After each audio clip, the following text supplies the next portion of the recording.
everyone, and welcome to another episode of Health and Wellness with Dr. Nafeesa Jalal. It's a pleasure to be here with you today, and thank you so much for joining us. If you were able to catch my last episode, we focused on fitness, and especially the importance of being able to enjoy the fitness activities that you partake in. We find consistently that people don't see the results that they wish to if they don't enjoy what they're doing, if they're not driven to go every week or every day or every month into the activities that they have set for themselves.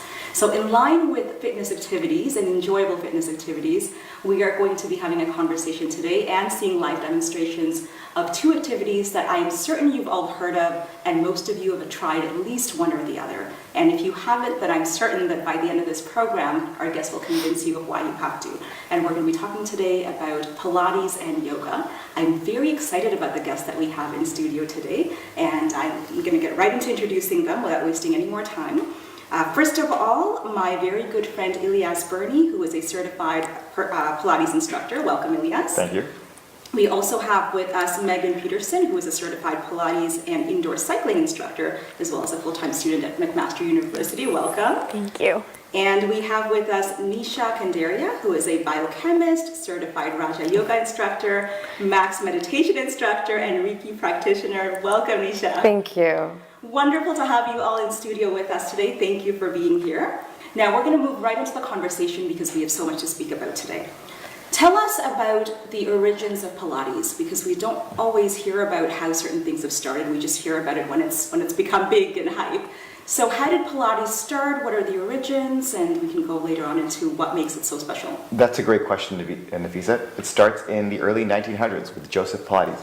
He was a German man, also a fitness enthusiast. His daddy introduced him to a lot of fitness activities, especially bodybuilding. So if you see photos of Joseph Pilates, he was a large, muscular man. However, out of all the exercises he tried, he liked Pilates the best. It was a system of exercises that focused on what we call the core powerhouse muscles. Okay. He moves to America in the 1920s, meets his wife Clara, and they start their own Pilates studio in the 30s. And it gained a lot of traction amongst dancers and fitness enthusiasts in New York City. But it didn't blow up until the 1990s into the 2000s, where we see Pilates prominent in gyms, and actually there's a very prominent Pilates private training industry where people pay one-on-one for an instructor to take them through a 1-hour practice. Okay, that's interesting. I didn't know about the man behind the activity. Very cool. Tell us a little bit about how yoga started. Yoga probably has a longer history, does it? It does. So yoga started about 5,000 years ago. So quite a while back. Precedes our time. It precedes our time. And it did originate in India. And it was first found actually in the Vedic texts. So these are sacred scriptures called the Vedas. And if you look at the root word yoga in Sanskrit, it actually means unity. So it really does mean to unite. That's interesting. It's quite incredible. And what you're really uniting is your mind, your body, and your breath. Right. And what yoga teaches us in the history of it, it really teaches us to let go of the negative ego. So whether it's through self-knowledge, whether it's through action, whether it's through wisdom, it's the ability to really unite your whole entire body. And so Patanjali's sutras, this was actually the first form of meditation that actually was presented. So Raja Yoga, as well as Hatha Yoga, which is very mainstream, is actually where it originates from. So just a little bit of background. Yeah. And it's also interesting how, if you looked at yoga maybe like 30, 40 years ago, you wouldn't even find a studio. Right. And now every single corner, you could see one, and there's reasons behind that. Yeah, well, this is the thing. Every street corner has a yoga studio, Pilates studio, definitely, or gyms that used to not have these activities in it. That's right. And it was more about just the weights and the circuit training and so forth. Now actually have classes. Yep. So it's definitely become a choice for people, and a very, very positive choice. Let's talk a little bit more about yoga and Pilates in terms of what it does. So it's different from a traditional gym workout. How? We can start with Pilates even. Does it target certain parts of the body more than the other? How is it different from me just going to the gym and doing my own weights and my own circuit? Right, so Pilates is very, very different.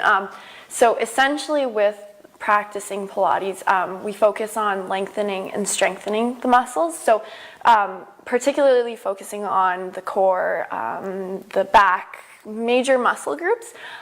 We target those, and like I said, we try to lengthen and focus on one of the key Pilates principles, which is precision, and focus, as well as combining that with breath, to kind of, it's very, it's almost a relaxing practice, but at the same time, in the sense, you need to have a mind-body connection. Similar to with practicing yoga, you have to be present in what you're doing. So oftentimes, you know, typical gym workouts, you know, you can be thinking about anything else while you're lifting weights or whatnot.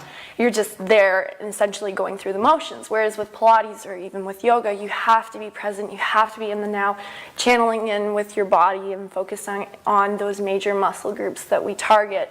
Otherwise, you know, you won't see the desired results. And, you know, just speaking more on the mind-body connection, and some of the results that come from that is just having a better sense of self in your practice. So yeah, that's where it differs from just a traditional gym workout. So The mindfulness component of it is huge. yes. I think in a lot of these practices that you partake in, to actively be in that moment, to know what you're doing, and to actually connect, like you said, the three pieces. And you're right that in a traditional workout, we can be thinking about anything and planning our dinner and everything else as we're on the treadmill. So that's very, very interesting. Yeah, please. Go ahead. What I would just add is, and Megan brought up a lot of good points, in terms of the mindfulness, a lot of times if you look at the way Pilates is practiced, if you go to a gym and you lift weights, which I do, I think it's an excellent workout, it's usually individuals or a workout partner coming together. With Pilates and with yoga as well, is you usually have an instructor who is leading you through the practice and technically giving the cues to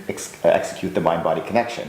Megan and I talked about this before the taping, is, for example, if you're doing a leg raise, you're lying down on the ground, lifting your legs up and down. Usually when you see people do that, they're flopping their legs, or they're not thinking about the slowness of the movement, lifting it up with control. So that's where the difference is. You can work the same muscles at the gym and in the studio, but it's how you work them and your approach that's much different. And That's a very good point, the approach, yeah. yeah, absolutely. And just to add to that too, I think there's such a beautiful similarity between Pilates and yoga. And with yoga, especially Raja Yoga, every single class you do incorporates three main aspects. So the first one, you know, we talked about breath work, and it's called pranayama. And, you know, as we know, without oxygen, you know, we're not going to survive too long. And so practicing that breath work, breathing from the diaphragm versus your chest, is going to do so many different things even to your body and your mind. And then when you practice the asanas, or similar to Pilates, the movements, right? How are you flowing your energy? How are you stabilizing your core? How are you increasing that flexibility? And then the third component, you know, what we have is we really focus on dhyana, which is meditation. And that meditation is that ability to sit, like you said, in presence, in stillness, feeling your five senses, right? Being really where you are in any movement that you do. So it's pretty neat. It's very, very neat, and it leads me to my next question, I guess. Yoga, when we often think about yoga, we think of it having a spiritual component. Right. Whether it be from movies like You Train Love, that's a very big component of it, or just, and every time that I practice it, it feels like there's a spiritual component to it. It's very different from going to the gym with its loud music and that kind of an energy, and yet it's a different kind of energy. Yes, that's exactly it. Tell us about the spiritual component of it. Is that something that is built in as you're teaching? How do you get the people who are practicing to feel that way as well? Yeah, so it's really interesting. I think when you talk about the spirituality, yoga has a huge spiritual component, but it also is a choice. So what you've seen is a lot of our mainstream yoga is all about focusing on asanas. It's only focusing on every single posture. But in order to bring that spirituality in, it's really just connecting with the higher source, whatever that source is to you, whatever that source means. But how you connect to it is staying in that present moment. So when you're going through the motions, you're taking a little bit more time in every single asana, right? As you do the meditation, you sit there in stillness. And as you connect in to yourself, into your knowledge, what are the thoughts that are going through your mind? You end up having this notion of peace. And I think peace is what some people also equate to spirituality, right? Because it's that calmness within, right? We have such crazy, hectic days all the time. So it's how do I take what my practice in yoga is and how do I flow that through my life? You know, if it's a very busy day, how do I take that moment, stay in the presence, find that calmness, which is that connection to spirituality. It's really beautiful. Yeah. It's really beautiful because I find that when I walk into a gym, I don't have that No, mindset. because it's Exactly. Yeah. Right? It's, Yeah. you know, which machine do I want to go on? Oh, someone's on that one. I have to go. right. It's a very And you're different. going. And it's not so different from my day, which is also going. But Exactly. it's just one more thing off the checklist. Sure. Right. But what I would add, to follow up on what Nisha said, Yeah. when you brought up a great point about the machines. At the gym, often you will see people use the machines, and there's nothing wrong with using the machines. But remember, in yoga and in Pilates, your body is the machine. Yes. You are Oh, now I in love that. control. It's true. You Yeah. enter control. Well said. Yeah. And so when we talk about the mind-muscle connection that we do in Pilates, that's where it comes from. Yeah. Right. Your body is the machine. Yeah, it's true. And we don't think about that. So I think with Pilates, you use your body for the workouts, whereas with the traditional gym, you use the machines to support. Right. Yeah, look, with Pilates, you can bring in equipment. So, for example, you may think, you know what, doing a plank is too easy now. So, I'm going to get one of those physio balls. You see them in gyms, you see them at people's desks Right. sometimes, and then put one leg on, lift one leg up, stand out in a plank, and exercise the core and challenge myself a little more. But at that stage, that's a more advanced move. So, you can do a regular plank, build yourself up, build that mind-muscle connection, and realize you can concentrate more. The equipment is just there to take you out of your comfort zone and take yourself to the next level, but it's not the crutch that a machine might be. Right. Okay, so you can introduce pieces into the body. Oh, absolutely. Yes, yeah, and back when Joseph Pilates was creating the practice and the fitness regime that it is, he actually did invent some different machines or ways to practice Pilates. So he invented the reformer. So that's something that I personally don't use when I teach, just because I'm certified in mat Pilates, and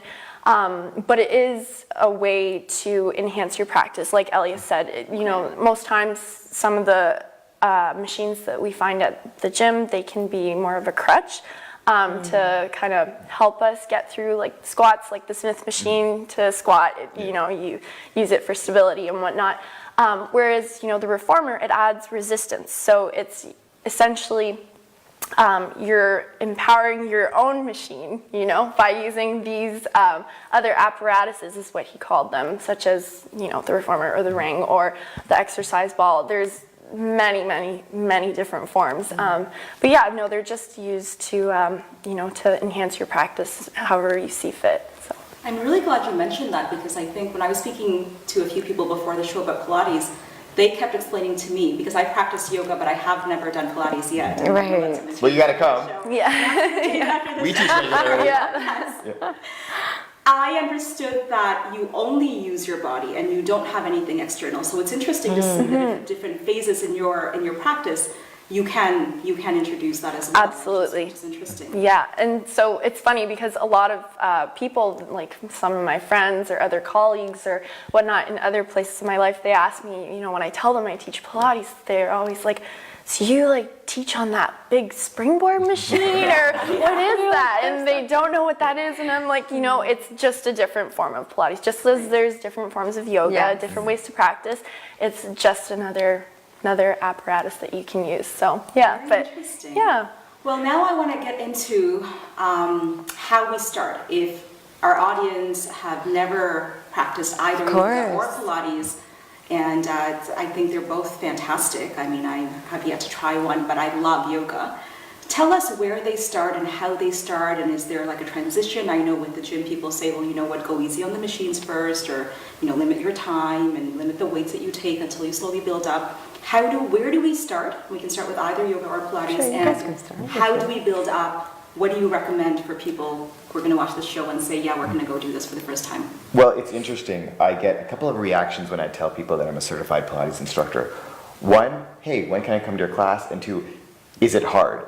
The is it hard people, it's coming from people that definitely want to try, but are concerned, one, they can't do the movement and they're going to be embarrassed, Right. and two, the people are going to be judging them. First of all, we get judged in all aspects of our life. You just have to overcome that. But what I would say is, and if you're going to practice under a good instructor, and I would say most people that are certified are good instructors, obviously there are some bad apples in every bunch, is a good Pilates class is accessible. We don't expect everyone to do every single movement the same way. If I walk into a gym, I'm not going to bench 500 pounds. I bench what I'm capable of. Same thing when you're doing a sit-up. You may be able to do 50 sit-ups or 20 sit-ups. Maybe you can only do 10. But a good instructor will ensure there's a modified version, so an easier version of the sit-up that's accessible to somebody new or who may be overweight at the time but wants to get into better shape. At the same time, when we talk about accessibility, you make it accessible to the advanced athletes as well. So for example, if I was training Megan today, I'd say, you know what, Megan, you can do a sit-up, but I don't want your feet flat on the ground. I want your legs in what we call tabletops, when the knees are in line with the glutes, to make it more challenging for her, so she gets a lot of the class. But the easier movements, or the more basic standard movements, are making it accessible for that new person so they feel welcome as well. So you train for all three levels. And if you're a good instructor, you'll recognize the basic, the intermediate, and the advanced.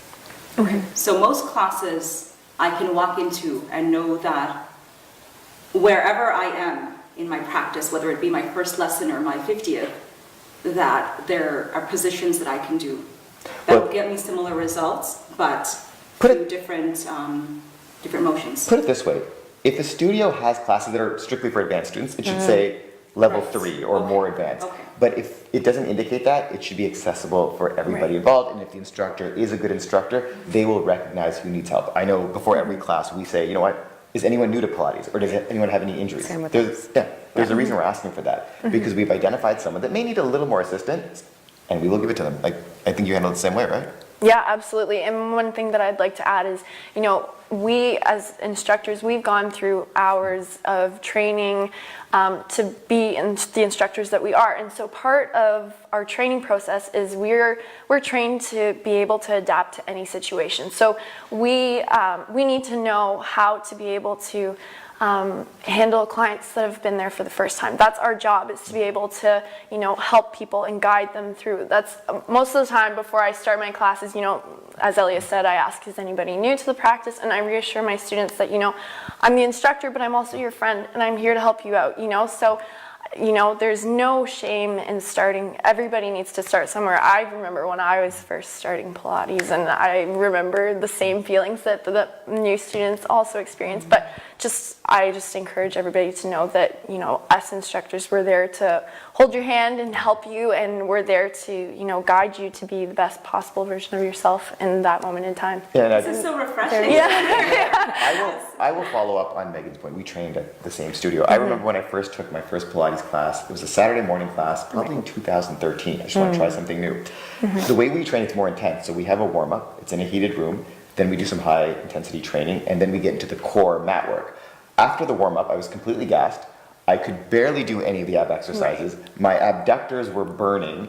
I couldn't even do a simple bicycle sequence, and I didn't come back for about 2 or 3 years. That's how hard it was for me. But you know what? I lost that growth.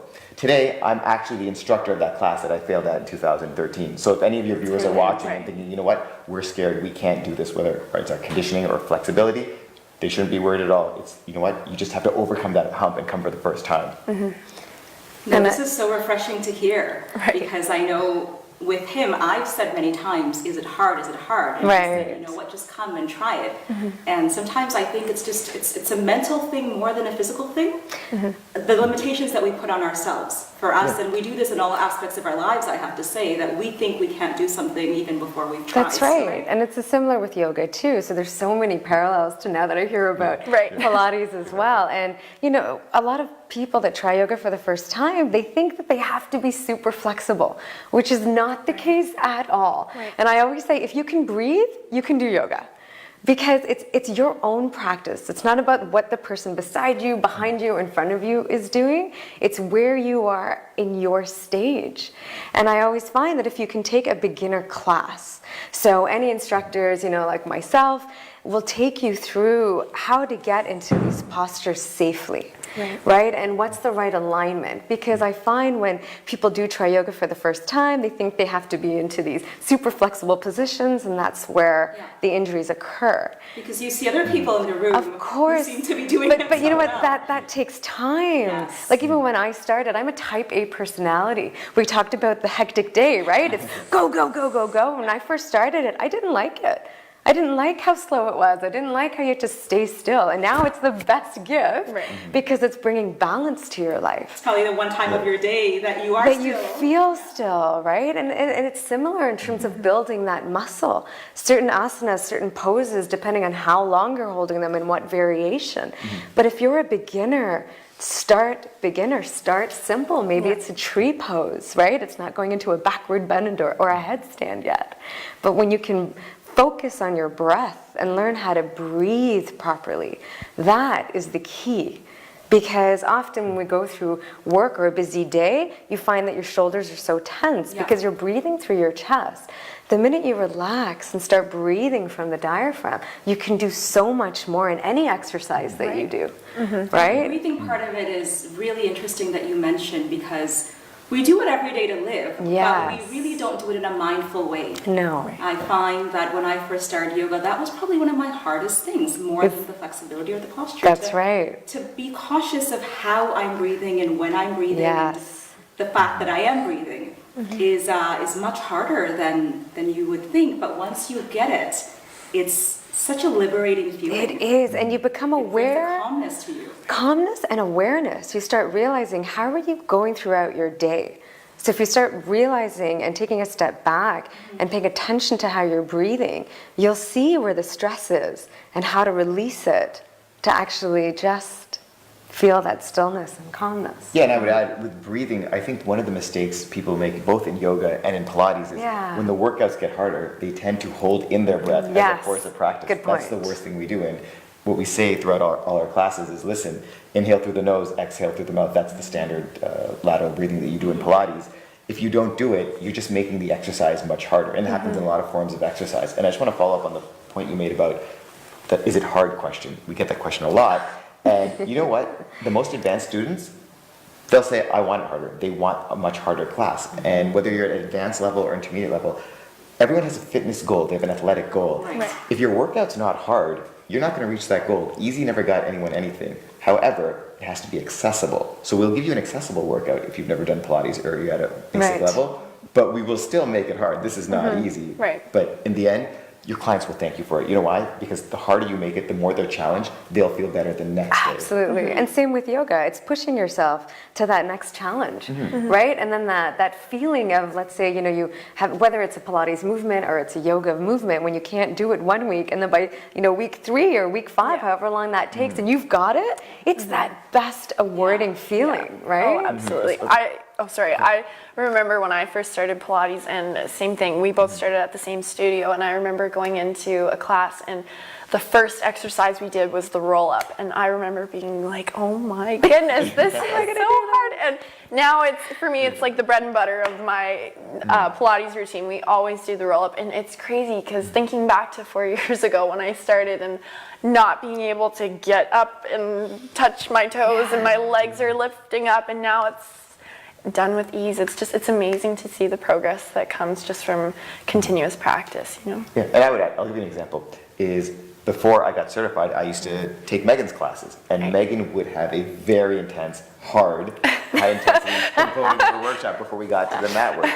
A lot of burpees, a lot of tornado squats. A tornado squat is a squat where you squat, you jump, spin around, and do another squat. Right. Okay. And it was really hard. Oh my God. And I was second wind by the end of that section of the workout. But you know what was weird? The next day I woke up, I felt lighter, and I could tell from the mirror I was in better condition than I was the day before. That's how quickly it can happen. So yes, sometimes there's pain, but the pain is temporary. Pain is temporary. So I think what I'm hearing from all three of you is that we need to give it a shot. Yes, And we need to absolutely. walk into a studio, and the instructor is responsible for making sure that we are comfortable and it's an accessible workout, and that it's not going to be hurtful for any part of our body or our muscles or whatnot.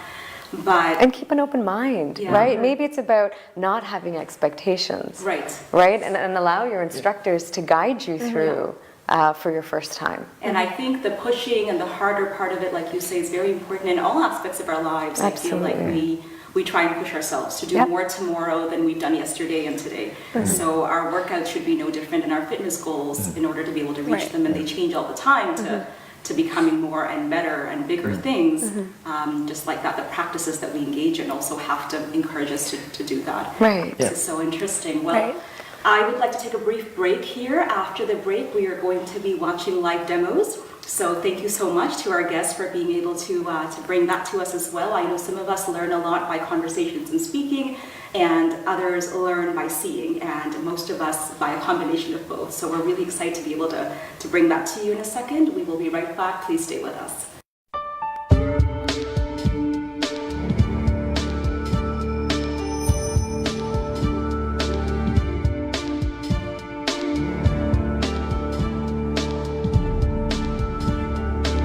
जिंदगी की दौड़ में आगे रहने के लिए आप कितनी मेहनत करते हैं और वक्त है जो हाथ नहीं आता, इसीलिए अब पेश है हबीब झटपट। जी हाँ, for the first time Habib पेश करता है ready to cook recipe masala mix. इसमें है सारे इंग्रेडिएंट्स, यानी प्याज, टमाटर, लहसुन, अदरक काटने की झंझट से छुटकारा और लज्जत से भरपूर खानों का मजा बगैर किसी मेहनत के, वो भी झटपट। No MSG added, gluten free, यानी बचत, लज्जत और सेहत साथ साथ विद हबीब झटपट।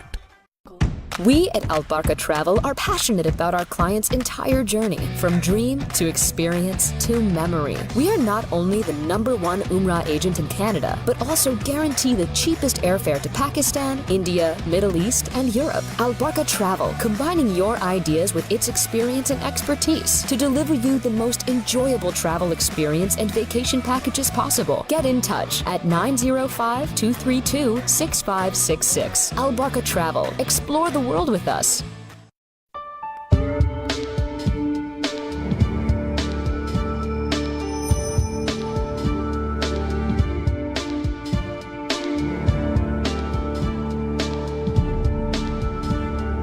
Welcome back to Health and Wellness with Dr. Nafeesa Jalal. We have in studio now the live demo portion of the show, which I'm really excited about.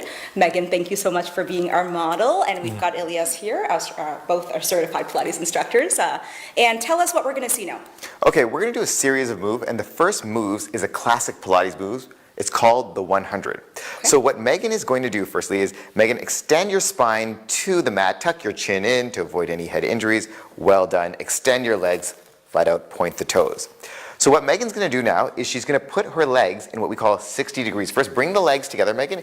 Elevate them about 60 degrees, a little higher. Perfect. Now, Megan's back is firmly planted into the ground to protect her spine. Now what she's going to do is raise the torso slightly up. So with the 100, what Megan will do is you flap your arms up and down at 5-second intervals. You start by breathing in. It's called the active breath. Then you blow out. You normally do this for 60 seconds, but Megan will get you to do for 20. So Megan, inhale for 5, 1, 2, 3, 4. Exhale, 1, 2, 3, 4. Inhale, 1, 2, 3, 4. Exhale, 1, 2, 3, 4. Well done, Megan. Slowly bring your legs back down to the mat. Now, that's an advanced move. Megan's an outstanding athlete. She's a soccer player. She makes it look perfect. Yes. I don't think my 60-30 would look like that. Well, you know what? You can't just get there. But you know what? We talked about in the panel discussion about making Pilates accessible. Let's make this workout a little more accessible. So Megan, instead of 60 degrees, I want you to bring your knees into tabletop. There we go. Now raise your torso up. Excellent. Do the active breath again for another 20. Inhale, 1, 2, 3, 4. Exhale, 1, 2, 3, 4. Inhale, 1, 2, 3, 4. Exhale, 1, 2, 3, 4. Well done. Bring your legs back to the ground. Now, let's just say a student can't do that either. Okay. No worries. Oh, good. Okay. We have a modified version of the 100. Megan, this is what you're going to do. Is you can either bring your legs in tabletop, you can bring them back to 60, but you're not going to raise your torso up. But you are going to squeeze the belly button to the spine, activate those abdominal muscles, but still use the same flow. So, torso on the ground, knees in tabletop or 60.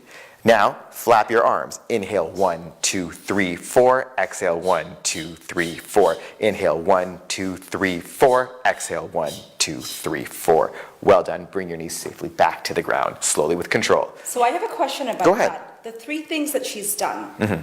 The last one seems the most accessible to me. Yes. As a starting point. Yes. Is it as effective as the third one? Absolutely. Look, the third one is certainly a more advanced move, and it makes it more challenging for somebody that already has a strong core.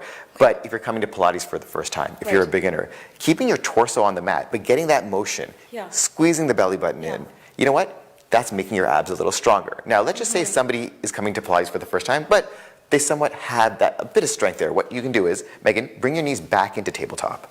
Now raise your torso up. Inhale, 1, 2, 3, 4. Exhale, 1, 2, 3, 4. Now, if Megan gets tired, maybe she wants to bring her feet to the ground. Maybe she wants to extend her legs back down, bring the torso back down. She can switch back to the basic move and then go back to the intermediate move. Again, challenging yourself, building the muscles, taking your practice to the next level. So even during one move, depending on how I'm feeling, Absolutely. I can change the actual posture.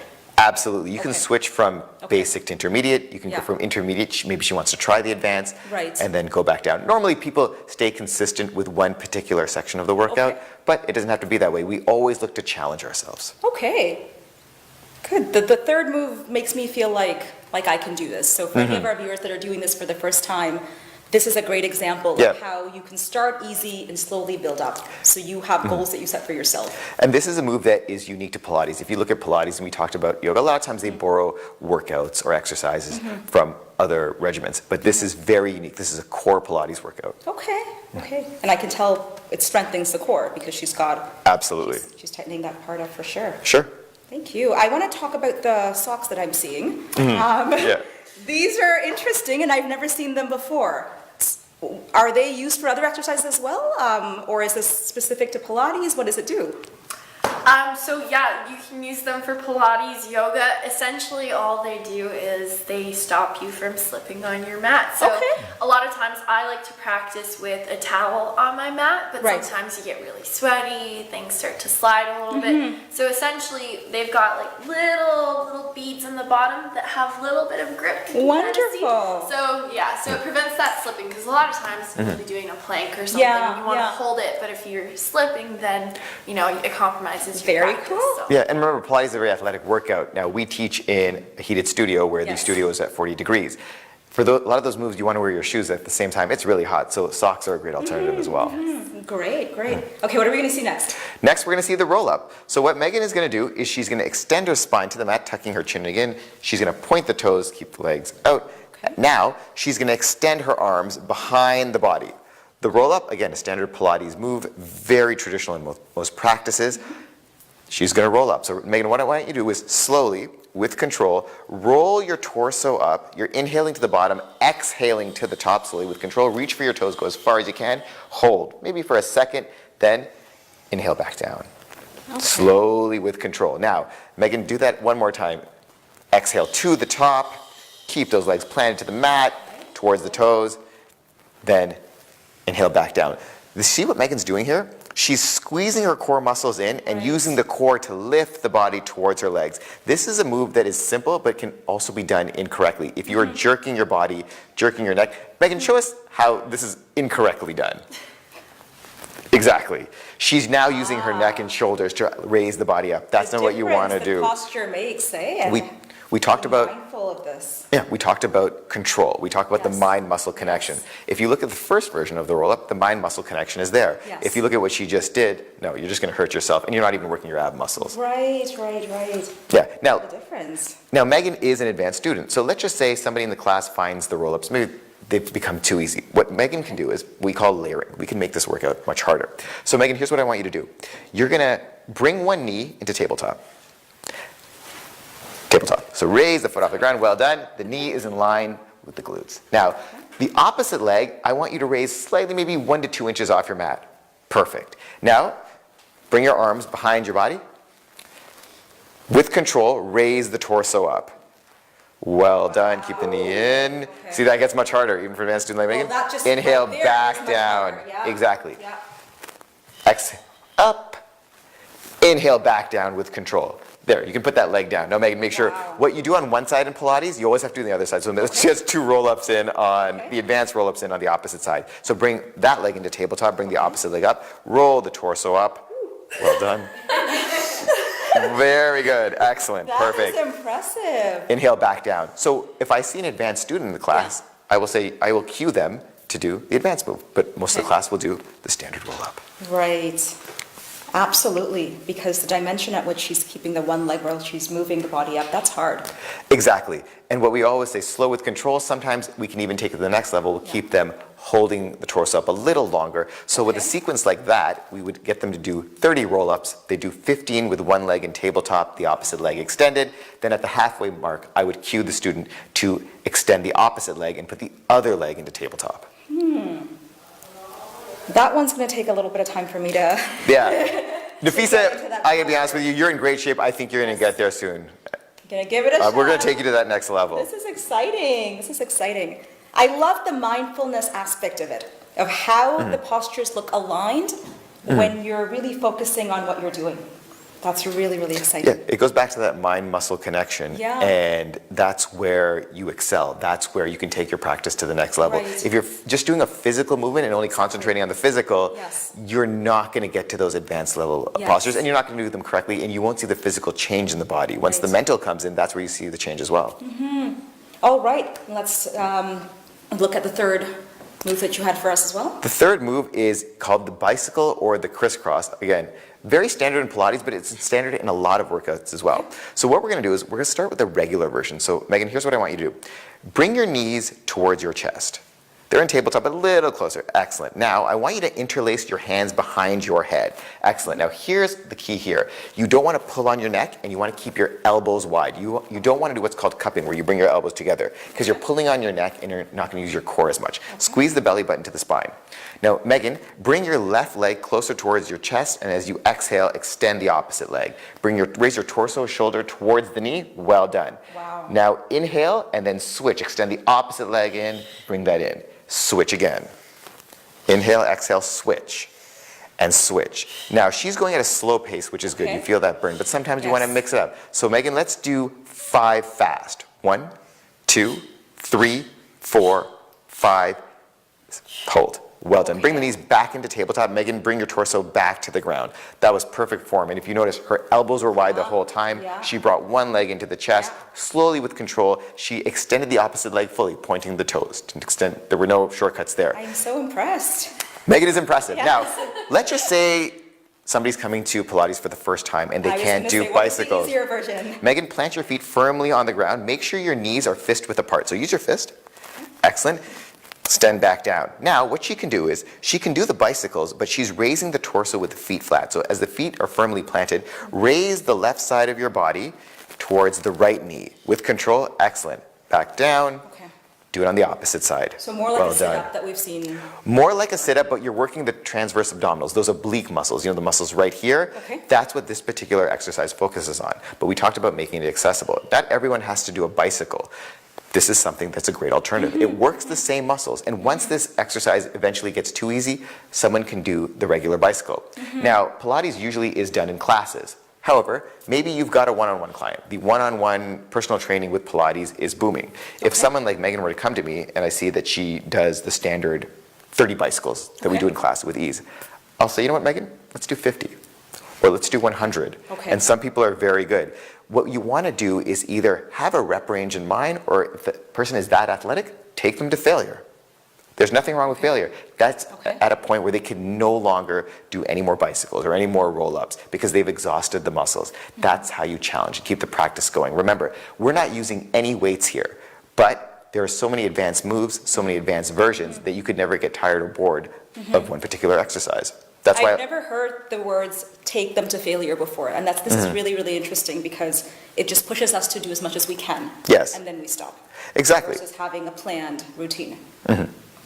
Exciting. All right. Well, thank you so much. We're very excited to be able to see this live because I think as much as we talk about it, it doesn't make sense to me fully, at least personally, unless I see a few moves in person and they look amazing. You can see from the form what parts of the body it's working, and you can see the strength in it. In the first exercise, especially when you were making the sounds as you were breathing, I thought that was really, really interesting to me because it really tells us how cautious we have to be. Audible breath. Yeah. And you were doing it as if it was second nature, but I know that when I start, I'm really going to have to focus on the breathing in and breathing out, and it seems like it's a very big part of the overall success of the posture. Sometimes a lot of students, that's what they struggle with the most. They feel insecure, they're self-conscious because they come into studio, they want to breathe loudly in front of people, and I always tell them, everyone, It's a Pilates studio. Yeah. No one's going to judge you for breathing. Right. Get right into it. Inhale through the nose, exhale through the mouth. Yeah. With the 100, it's more of the active, quick breath, but usually it's the lateral breathing. Very, very exciting. Well, thank you so much, Thank you, Ilyas. Nafeesa. We're going to now get into the yoga part of the demo as well, so please stay with us.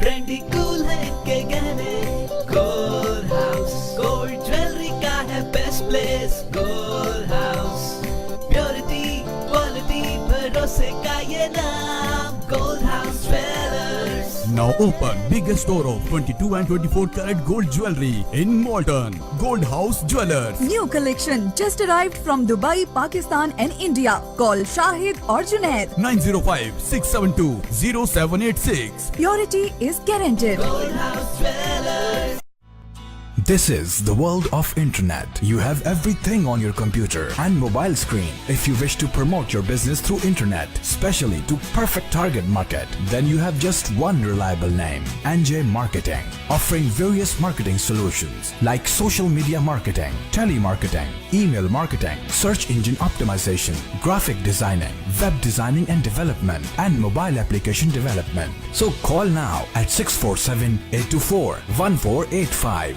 or email at njmarketing15@gmail.com or log on to njmarketing.ca.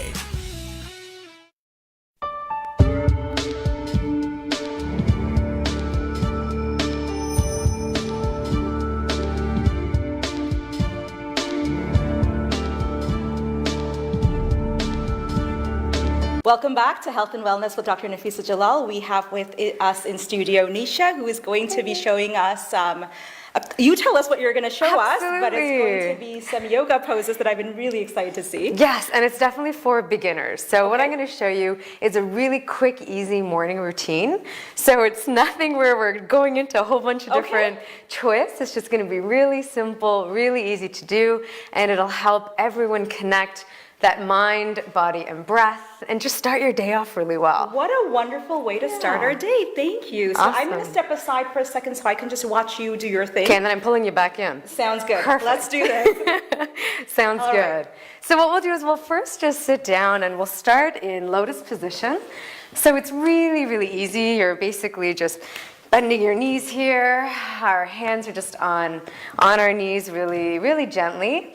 And what you want to do is just close your eyes because we just want to come in, we want to calm down, calm our breath, calm our mind, and for the 1,000 things that we need to do for the day. So what you're going to do is you're going to close your eyes, rotating those shoulder blades back, so really opening that chest. You're going to take a deep breath in through the nose and exhale through the mouth. Another deep inhale through the nose. And relaxing that body, dropping those shoulders, exhaling out through the mouth. One more time, taking a deep inhale in through the nose. And exhaling through the mouth. Good. So just feeling that body warm up and relax. So what we're going to do, we're going to take our left hand down. Right arm reaches the ceiling. We're going to take an inhale in.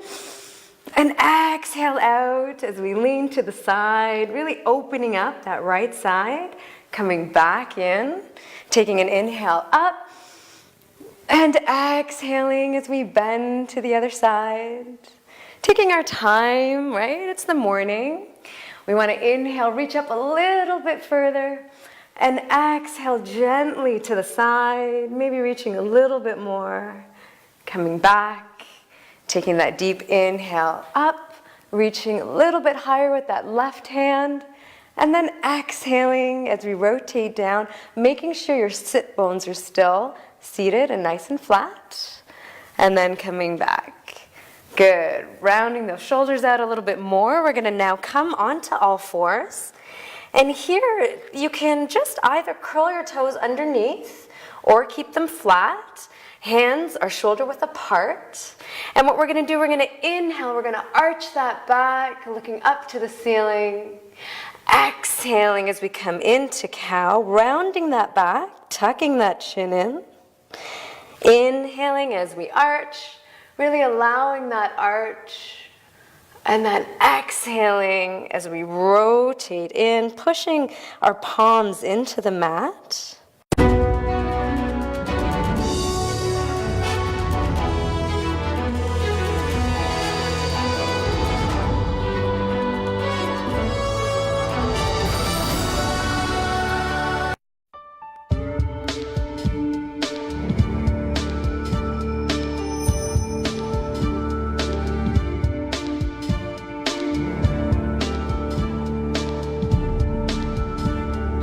Welcome back to Health and Wellness with Dr. Nafeesa Jalal. We have with us in studio Nisha, who is going to be showing us, you tell us what you're going to show us, but it's going to be some yoga poses that I've been really excited to see. Yes, and it's definitely for beginners. So what I'm going to show you is a really quick, easy morning routine. So it's nothing where we're going into a whole bunch of different twists. It's just going to be really simple, really easy to do, and it'll help everyone connect that mind, body, and breath, and just start your day off really well. What a wonderful way to start our day. Thank you. So I'm going to Awesome. step aside for a second so I can just watch you do your thing. Okay, and then I'm pulling you back in. Sounds good. Perfect. Let's do this.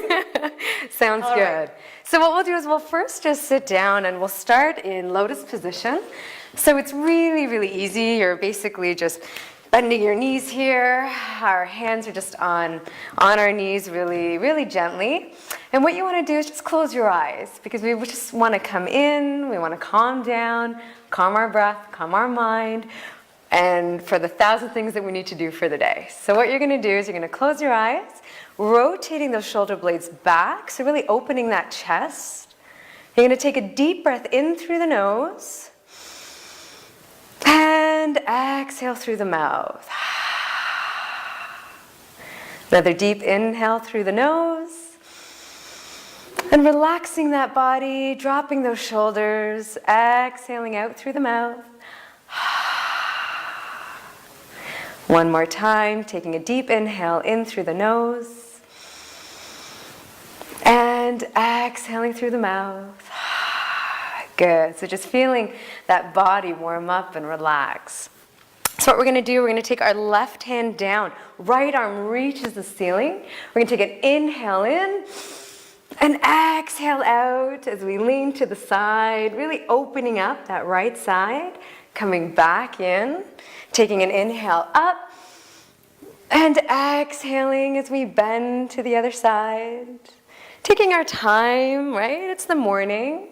We want to inhale, reach up a little bit further, and exhale gently to the side, maybe reaching a little bit more, coming back. Taking that deep inhale up, reaching a little bit higher with that left hand, and then exhaling as we rotate down, making sure your sit bones are still seated and nice and flat, and then coming back. Good. Rounding those shoulders out a little bit more. We're going to now come onto all fours. And here you can just either curl your toes underneath or keep them flat. Hands are shoulder width apart. And what we're going to do, we're going to inhale, we're going to arch that back, looking up to the ceiling. Exhaling as we come into cow, rounding that back, tucking that chin in.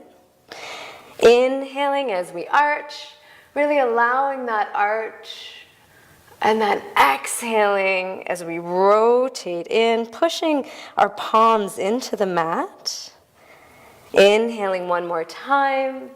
And really coming back to your breath, feeling that flow, that energy that you would like to start your day with.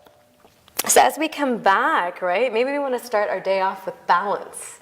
And so as we balance, we're going to take that right foot back, flexing that foot. Left arm reaches forward.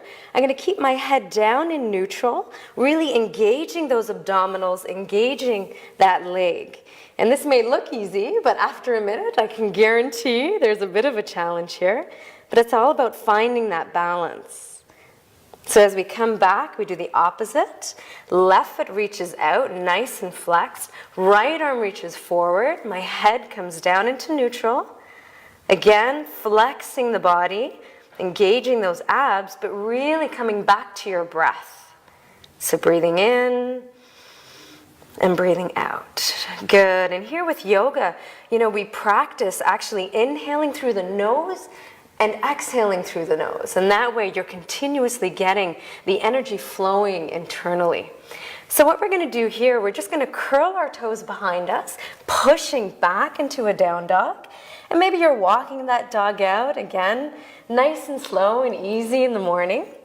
We're going to push our feet back, hips to the ceiling, dropping that head gently, and just taking a deep inhale in, and exhale through the nose. Good.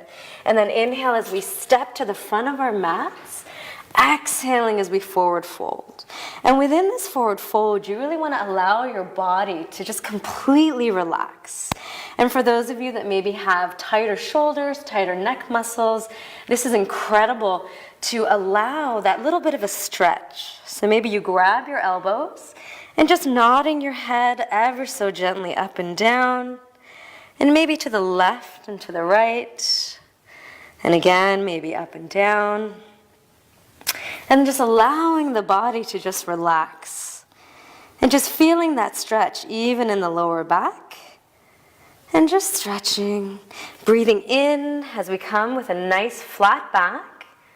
Exhaling as we forward fold. And then with the weight in our feet, we're going to inhale, collect all of that energy, that prana that we want to use throughout our day. Bringing it back to heart center, what's called Anjali Mudra. And just staying here for just a moment. And closing your eyes and just going inwards to think about what's that intention that you'd like to set for the day. Maybe it's to stay present. Maybe it's to be kind to others. Maybe it's to share knowledge. Whatever you'd like to set your intention with, feel free to do that. So what we're going to do is after that intention is set, we're going to flow through a really easy flow of a sun salutation. So we're going to inhale as we reach up, exhale, forward fold, inhaling halfway, exhale, hands come back into plank. And then as a beginner, what you're going to do, you're going to inhale, and then as you exhale, I'm going to drop my knees and my chin and my chest. I'm going to put my hands to the side, coming into baby cobra, pushing down. I'm going to inhale, baby cobra, and then coming back ever so gently, tucking my toes in, pushing back into a down dog. We're going to inhale, step forward, exhale, forward fold, inhaling halfway, exhale, forward fold, inhale as we dive all the way up, exhaling hands to heart center. And I'm just going to show you a different way to be able to open up that stretch.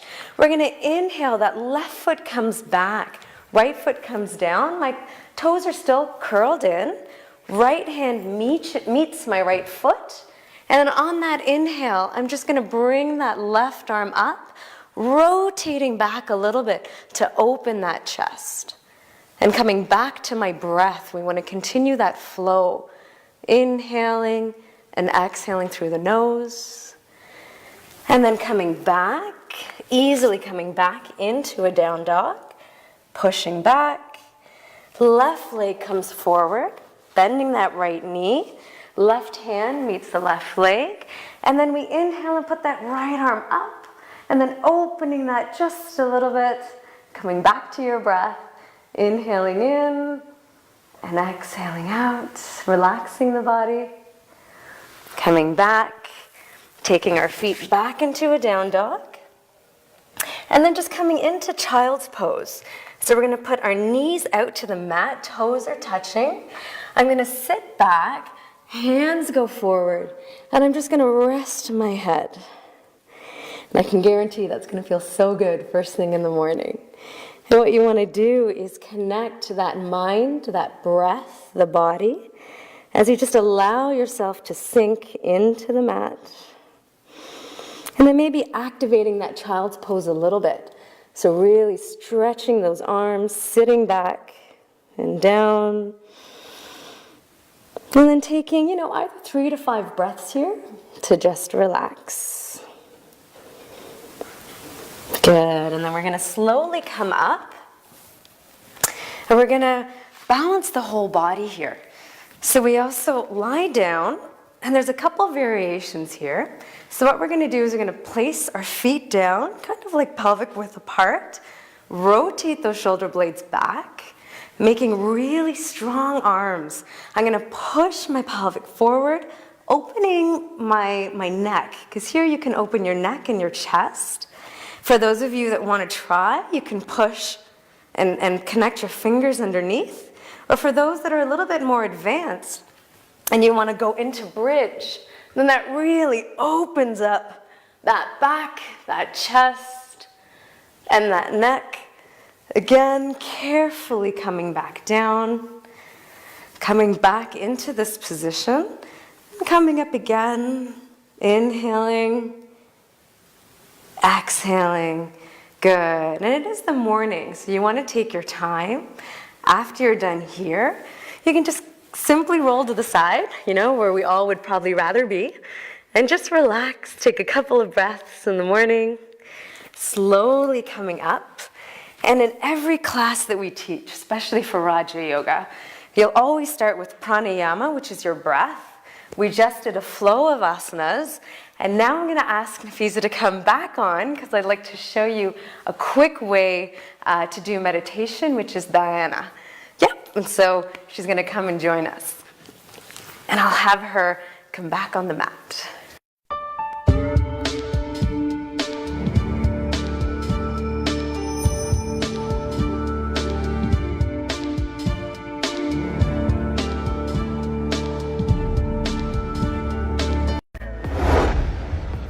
Oh, it's so light. I love it. Unlocked Android phone.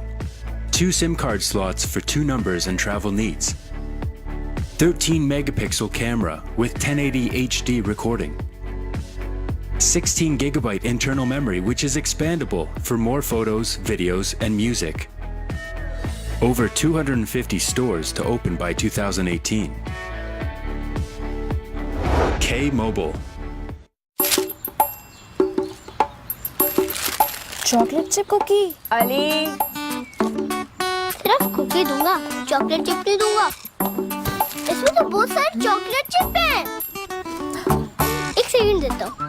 अभी भी बहुत है। अब अली बेचारा क्या करे? जब नए बिस्कोनी चॉकलेट चिप कुकी में है बहुत ज्यादा चॉकलेट चिप्स, ऊपर भी चॉकलेट, अंदर भी चॉकलेट। आपकी कुकी बिस्कोनी चॉकलेट चिप कुकीज बहुत बहुत बहुत चॉकलेटी। हर खुशी बिस्कोनी।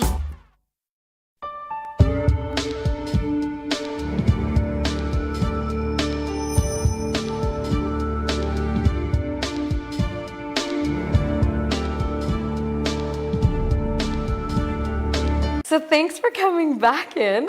So now with the morning, this is something that you can do at night, first thing in the morning. I actually do this sometimes when I'm at work or when I'm teaching any sort of corporate yoga.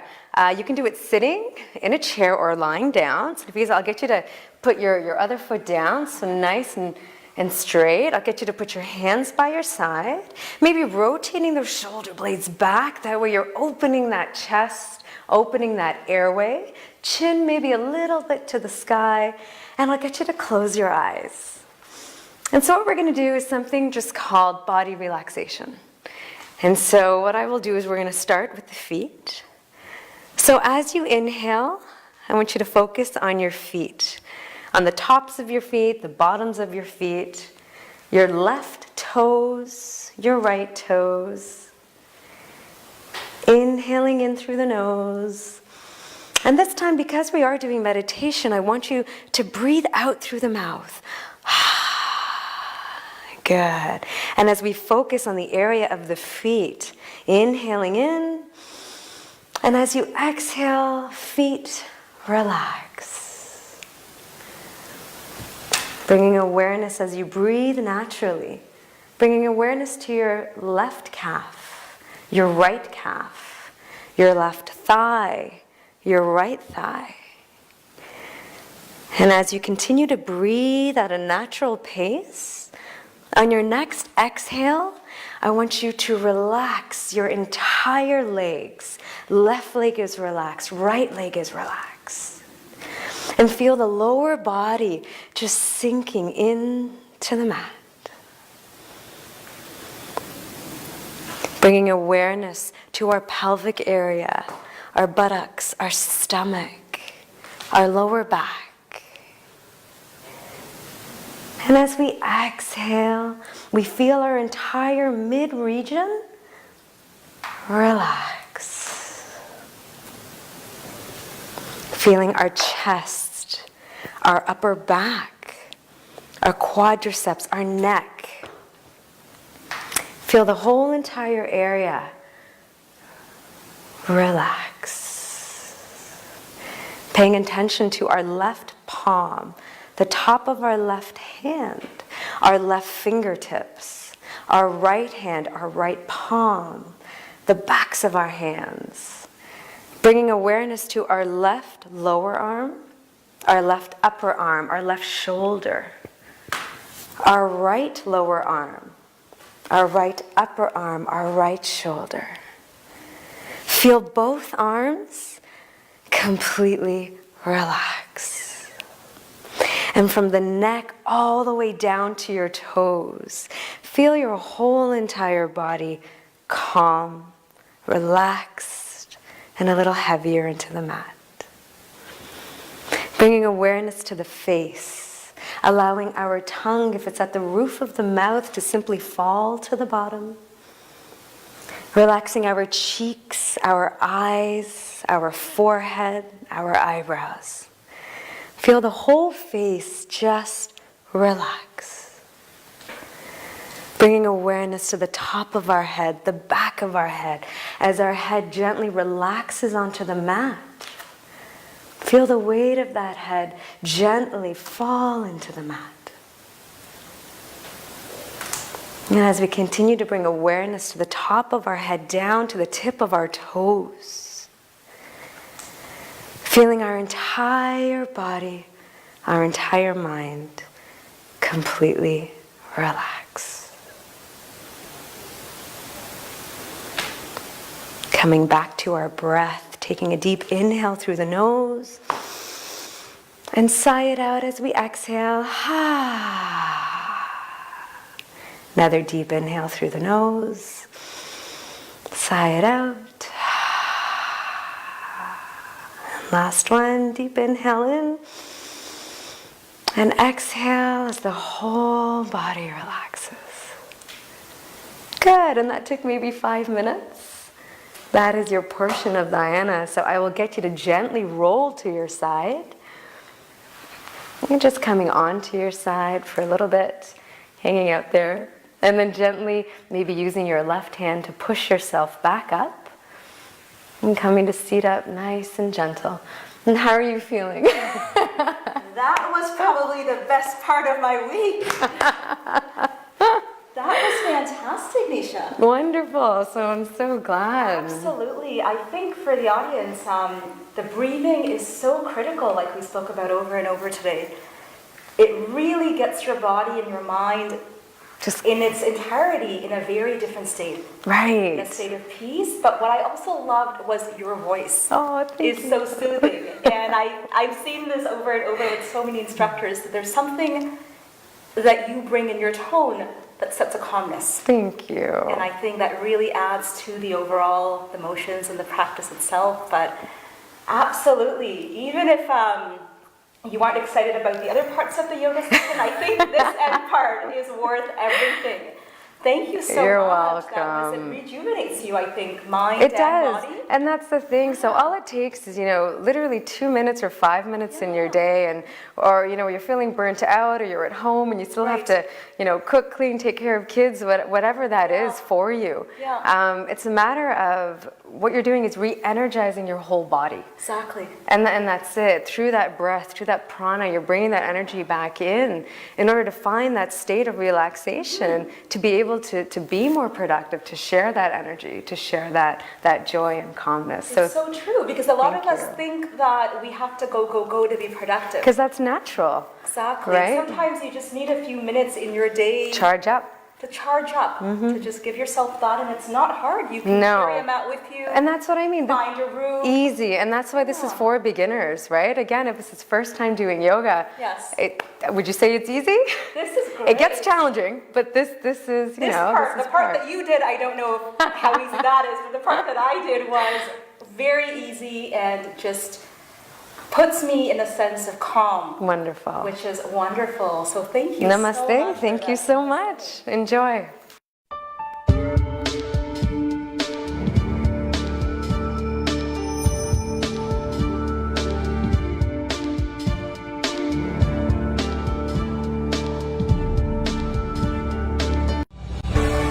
हमने अपनी कामयाबी से बढ़कर जीता है अपनी community का एतमाद और भरोसा। Wajid Malik and team, a team of top-of-the-line real estate and financial advisors in GTA, from commercial to residential, यानी आपके पहले घर से कामयाबी के इंतहा तक, हर कदम आपके साथ। वाजिद मलिक एंड एहसान वली। Call now 416-827-3333 or visit wajidmalik.com.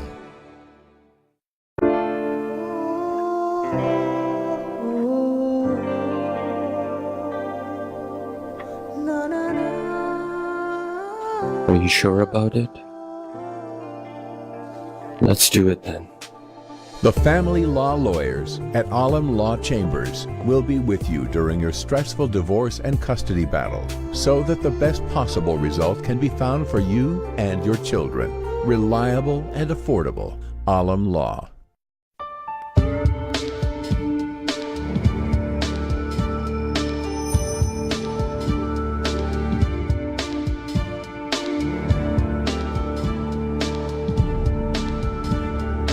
Ladies and gentlemen, welcome back. As we wrap the show up after the great conversation with my guests and then the live demos, which I hope you took a lot out of because I certainly did. So thank you so much to all of you for that. I'd like to give all of them a chance to quickly leave a message. What is it that you would like to leave the guests with?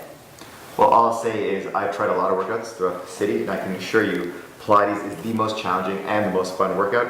If you're a female that's scared about your first class, come. Trust me, you will get over that hump. If you're a male, remember, most athletes do Pilates. LeBron James does it. Dwayne Wade does it. There's no reason you can't. Just remember, there are no shortcuts to greatness. Good inspirational message. Would you ladies like to leave the audience with Megan, anything? do you want to? Absolutely. I just encourage anybody who's out there who wants to try but is a little timid and isn't sure, I just want to encourage you to give it a shot, come out. There's no better time to start than today. So come join us, or whoever it is, but I encourage you, just believe in yourself, and I can promise you you're more capable of what you can do than you think. Amazing. So and inspirational. It is. I was going to say, I feel the exact same way. I think, you know, especially for yoga, I really encourage you to try it. Like we talked about, like we saw, it really is that opportunity to connect your mind, to connect your breath, to connect your body.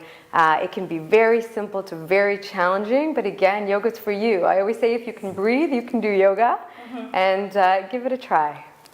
Wonderful. I think the guests that we've had in studio have convinced all of us. I know they've convinced me for sure, and Elias has been trying for years to convince me. So if I'm convinced, that I hope all of you take a shot at this. I hope you walk into a studio. Whatever your current fitness regime is, you don't have to change that up, but it's always really, really wonderful to add in something new to what you're doing. So give it a shot. It may be for you, it may not be for you, but we don't know until we try. And they are great ways of connecting the physical with the mental. And that's a very, very important part, I think, in all of this, especially with mindfulness, especially when we live in a world that's so hectic and so busy. So in your busy days, give yourself the chance to try something new, and it might be something that you absolutely fall in love with.